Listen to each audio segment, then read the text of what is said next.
A Vision for Addiction Treatment and Cognitive Function with Dr. Tonmoy Sharma, Chief Executive Officer for the Sovereign Health Group, and Dr. Judith Ho, PhD in Clinical Psychology and contributor for CNN, CBS, ESPN, and HLN.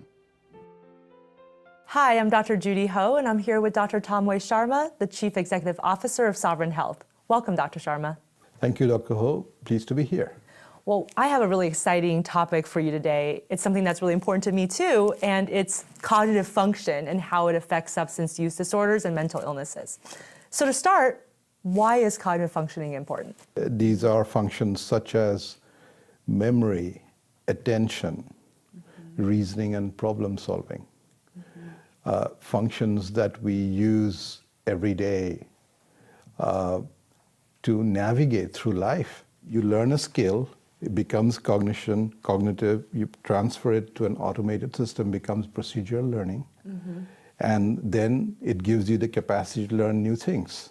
Right. So cognition allows us to navigate through life on a day-to-day basis. And we use these skills almost unconsciously.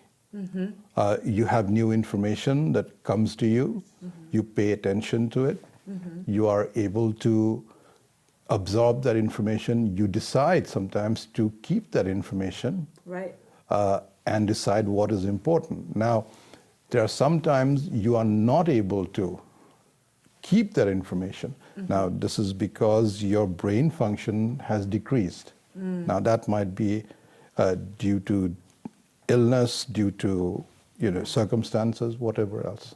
So what cognitive functions do you like to look at in your assessment process? In the addiction field, we're looking at attention, memory, reasoning and problem solving, motor function, movements, for example, and working memory, which is very short-term memory, keeping information online for a very short period of time. It's like the RAM in your computer. Or for those of us that are old enough to remember what yellow pages were. So when somebody comes in with a cognitive impairment, how do you see that impacting their response to treatment? Do you see any effects there? Well, their judgment is impaired because they're not able to look at what is wrong with them. But here is a basic issue that I think people don't grasp.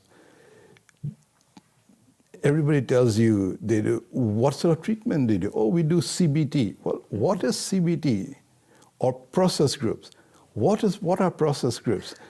It's somebody sitting down and absorbing information from someone else and making sense of that information and utilizing that information so that they can change behavior.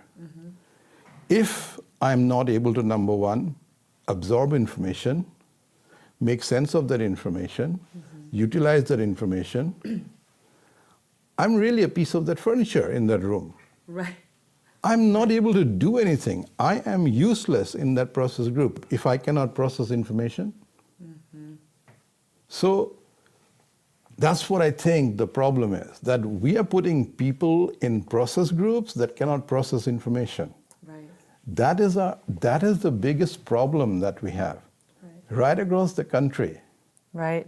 It's wasting their time and resources and things that they could be doing instead to actually fix their processing issues so that they can be responsive. Yes, improve their processing and then put them in a process group. Right. This has been there for many, many decades. Right. All the stuff we're doing none of it is brand new. We've done this, I've done this for a long time.